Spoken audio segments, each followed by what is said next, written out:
తల్లి తండ్రి నేర్పినట్టి మాతృభాషరా, తెలుగు మరచిపోతే వాళ్ళని నువ్వు మరచినట్టురా, ఇది మరువబోకురా.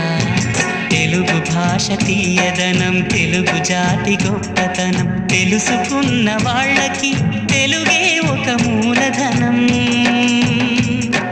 తల్లి తండ్రి నేర్పినట్టి మాతృభాషరా, తెలుగు మరచిపోతే వాళ్ళని నువ్వు మరచినట్టురా, ఇది మరువబోకురా.